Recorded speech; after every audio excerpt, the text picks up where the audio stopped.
Before we talk knockouts, rivalries, or championships, we have to pause. Whether you love Jon Jones or can't stand him, this moment goes beyond the octagon. Arthur Jones passed away far too soon, and tonight, every fight fan should send prayers to the Jones family. A brother, a son, a father, gone too early. From everyone here at Cageside News, rest in peace, Arthur. I mean, most of you probably interacted at one point or another with Arthur. He was such a great guy. And when somebody passed away like that in their sleep, so young, not even 40 years old yet, it's brutal. The conversations I've had with Jon, I think he's handling it pretty well. On a lighter note, was it nicer or easier to go back to just a regular UFC pay-per-view fight week? What does that mean?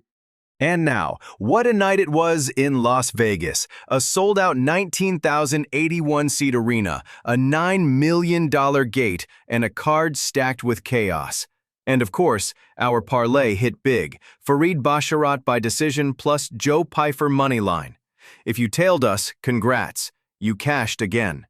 But this wasn't just about bets or bonuses. It was about redemption, about vengeance, about legacy.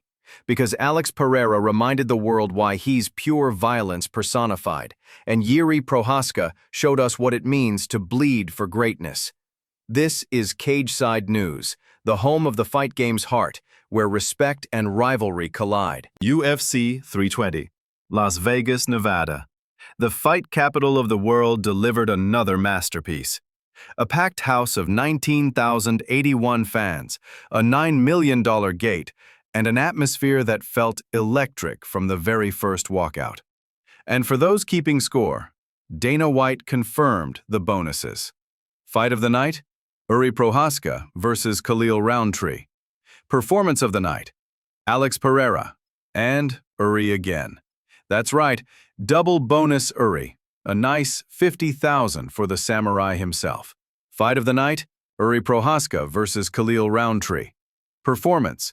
Alex Pereira, Jiří Procházka. From the undercard to the main stage, this event had everything. Submissions, chaos, and pure violence. But two stories stole the night. Two men with polar opposite paths both walked through hell to reclaim their place among legends. Let's start with the man who turned revenge into history. Alex Poatan Pereira. The main event didn't last long, but it didn't need to. Alex Pereira walked into the octagon looking calm, focused, and ready to erase the memory of his last fight with Magomed Ankalaev. There was no hesitation this time, just that familiar, cold look in his eyes. From the opening bell, Pereira set the tone. No feeling-out process, no waiting game. He came forward with bad intentions. A perfectly timed right hand cracked Ankalaev clean, dropping him to the canvas before a series of brutal elbows ended the fight in the very first round. It was violent, quick, and decisive, a statement that erased any doubts from the first fight. But the most powerful moment came right after. Instead of calling anyone out, Alex paused the entire arena. He asked for a moment of silence to honor Arthur Jones, the late brother of Jon Jones, who passed away just days before the event. The crowd went quiet, a rare human moment in a sport built on chaos. Even Jon himself reacted online, writing, "Wow, Alex," followed by a prayer emoji. For a man many once saw as cold, Pereira showed true respect that night, and it spoke louder than any knockout. But when the silence ended, the conversation immediately turned to what's next. Is Alex Pereira already one of the greatest fighters of this generation? Henry Cejudo called him a top 5 all-time UFC fighter. Kamaru Usman said simply, "Pereira came to thump." Even Ariel Helwani tweeted, "Unbelievable." Pereira was not to be denied. From middleweight to light heavyweight, and now maybe heavyweight, Alex Pereira continues to climb, fight after fight, with power that feels almost supernatural. And while Pereira was busy reclaiming his crown, another warrior was fighting his way back from the edge. Jiří Procházka, who turned near defeat into one of the wildest comebacks of the year. It was violent, quick, and decisive, a statement that erased any doubts from the first fight. But the most powerful moment came right after. Pereira made a choice that he was not going to back up. and immediately attacked Ankalaev. Hits him with a nasty overhand right, puts him down. He landed some of the nastiest 12-6 elbows I have ever seen. To do what he did against Magomed Ankalaev is so impressive. I mean, this guy's had 12 UFC fights now. 9 of them have been for UFC championships. Oi! Oh! Take your time. Yep. Find your shots. Find your shots. Damn! That's all he had to do, guys. That's all he had to do the first time they fought. Alex Pereira to give him an opportunity to actually get into the fight. Ta-da! Ta-da! Ta-da! He f***ing kicked. Fraud checked? Oh, come on, boys. Stop with the fraud check. He finished it too early for my parlay. Sorry. That was probably the shortest title reign. No, I think GSP. I think Matt Serra was. Chama's back, boys. Chama's back. I'm not gonna lie to you guys. I would fight Yuri Prochazka, then fight maybe the winner of Shogun and Tom Aspinall and be done. Just be done. Always using the 12 to 6s. Easy not, he's going to get stopped. Boom. There it is. What's that? 1 minute? 1 minute 20? Something like that? 1 minute 30? Pereira just absolutely ran through it. Look, I was wrong. I was wrong. That's very, very, very impressive. Who's next for Pereira? See what he wants to do. Ulberg's just won. Ulberg's very good. I know he's been talking about coming to heavyweight, so see what the UFC want to do. If Alex Pereira showed dominance, Yuri Prochazka showed heart. Down 2 rounds on every scorecard, Yuri refused to quit. While Khalil Roundtree looked sharper early, landing heavy shots and keeping Yuri at distance, Prochazka never broke. He just kept moving forward. Then came round 3. Prochazka started finding openings, body shots, knees, pressure. Roundtree began to slow down, and the fight turned into pure chaos. Yuri walked through the fire, traded heavy punches, and landed a clean right hand that ended it all. It was everything fans love about Yuri: chaos, courage, and calm within the storm. He later said, "It was necessary to go through the blood, to be really here, in the now." That's classic Yuri, part warrior, part philosopher. The MMA world exploded after the finish. Michael Chandler tweeted, "This is why we love the sport." Matt Brown said, "Yuri is my hero." And Kamaru Usman called him a madman. It wasn't just a comeback, it was redemption. After losing his belt last year, Yuri reminded the world that no matter how bad it gets, one clean shot can change everything. And, speaking of comebacks, our betting board bounced back too. 2 picks, 2 wins, 1 clean parlay. Let's talk numbers. It was necessary. It was necessary to catch a little bit. The right turn, Yuri. Hold up. To win the fight. Oh, me too. Me too. Oh, he said, Mr. Me too. Throw them bows. Don't spin. Ah, okay, he spun. Spin blade! Rip. Get out.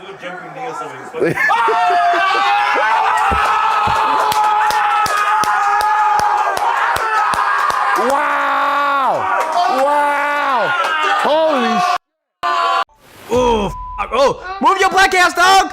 Move your black ass! All those 30 days in the dark and no masturbation. He's coming back, boys. His sack is fully loaded, ready to let go. Oh, shit! Oh! Keep moving! Oh, that push kick, too. There you go. Lock that up! Lock that choke up! Ah, oh, beautiful elbow! Oh, elbow exchange! Oh! Oh! Oh! No! Fuck! Oh! Oh my gosh. Damn! Fuck! Oh my gosh! He was like them 30 days in the dark. Woo! Right there, boys. That's Friday night right there. Damn! Yuri, safe to say you went for that. It was a great fight. When you went into round 3, did you know you probably needed a finish to win the fight? Yes, yes. I knew that because my coaches told me like, man, you have to win this round. You have to knock him out. And then I started to realize how to do that. You spoke in the week about wanting to be more patient in this fight. Was there ever moments in the first and second round where you were thinking, "Oh, I'm being too patient. I'm being too calm"? Yeah, that was right. That was right. I was too patient, and yeah, that was something I didn't realize that I waited too much for a counter, too much waiting for a counter, because I thought like that will be there. I'm on the place. I will catch him really clearly with the counter, but his technique and his attitude was just waiting for my attacks. Good defense and go back. Good defense and go back. So I needed to change it, and I changed it in the third one. Merab Dvalishvili proved again why his pace is unmatched. Against Corey Sandhagen, he didn't just win. He overwhelmed him. Round after round, Merab pressed forward, chaining takedowns and breaking Sandhagen's rhythm. By the end, he landed 20 takedowns, pushing his career total past 100, a new UFC milestone. 20 takedowns, 117 career total. 3 title defenses in 1 year. It wasn't flashy, but it was complete domination. Henry Cejudo called him the greatest bantamweight alive. Kamaru Usman said it best: Merab is a machine. He's now chasing a 4th title defense before year's end, something no champion has ever done. And what did you make of Merab's performance? Pretty impressive against Corey. So I found Merab on looking for a fight, and literally Matt Serra told me that night, this guy's going to be one of your greatest champions ever. It took me a while to see it, and a lot of other people, I think. Everybody always doubts him. Corey is a very, very fucking tough guy, and wasn't the most exciting fight of the night, but Merab dominated. He seems to want to fight in December, to the surprise of no one. Is that something? I guess you'd entertain another short notice fight for Merab? What did he say? He wants to fight in December pay-per-view. December?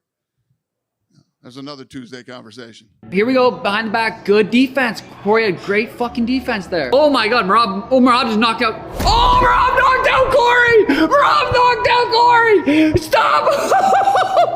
Holy shit, no, he's not done yet. Beautiful trip by Merab. Merab Dvalishvili, first UFC fighter to land 100 takedowns. Merab said all week, I'm gonna knock out Corey Sandhagen. No one really believed him, and he damn near just knocked out Corey Sandhagen. Ooh, Corey landed a nice right hand while fucking Merab check hook. Corey's one of the best fighters in the UFC, and Merab just beat him up. One of the most emotional moments of the night came from Youssef Zalal. In just over a minute, he submitted Josh Emmett with a beautiful armbar, his 8th straight win. Youssef Zalal defeated Josh Emmett, 1st round armbar. But what happened after the fight hit even harder. Zalal broke down in the octagon, thanking his parents and honoring his late brother. He said, "It means the world to represent my family. I could die tomorrow and still be proud of this moment. It means the world to represent my family." Youssef Zalal. It was raw, real emotion, the kind that reminds everyone what these fighters put on the line. Bilal Muhammad called it a statement performance. Terrence McKinney tweeted, "No way that was so quick." In one night, Zalal went from underrated prospect to a serious contender. And he did it with heart. Joe Pyfer opened the main card with a strong win over Abus Magomedov, submitting him by rear naked choke in round 2. Joe Pyfer deficient Abus Magomedov, R2 submission. After a slow first round, Pyfer adjusted, dropped Magomedov, and finished the job. He later admitted he felt drained early, but relied on grit to pull through, and called out Marvin Vettori next. A solid finish, a confident call-out, and another name rising fast in the middleweight division. Outside of the main card, the UFC already has its next wave of fights lined up. Bilal Muhammad will face Ian Gary in Qatar, a matchup both men are calling a #1 contender fight. Gary says he'll make Bilal look like an amateur, while Bilal fired back, "You picked the wrong guy." And in other news, Dustin Poirier has wrapped filming for a new documentary set to release in 2026, giving fans a behind-the-scenes look at his journey inside and outside the cage. It's clear, the next few months in the UFC are stacked. But before we close, there's one more fight worth mentioning outside the octagon. Before we wrap up, Mike Perry made headlines at BKFC 82, stopping Jeremy Stevens by 5th-round TKO. After the fight, Perry called out Conor McGregor, saying, "The king of violence does what he wants." It was another wild night across combat sports, and another reminder that whether it's the octagon or the ring, fighters are built differently. From Alex Pereira's redemption to Yuri Prohaska's comeback and Merab's dominance, UFC 320 gave us everything. And through it all, we still remember the bigger picture, sending love and prayers to the Jones family after the loss of Arthur Jones. Who should Alex Pereira fight next? Stay at light heavyweight or chase John Jones at heavyweight? Drop your predictions in the comments below. Comment your pick, like, subscribe. Weekly UFC recaps. This is Cageside News, the home of fight fans, where we bring you the stories, the emotions, and the moments that define the fight game. Thanks for watching, and we'll see you next time.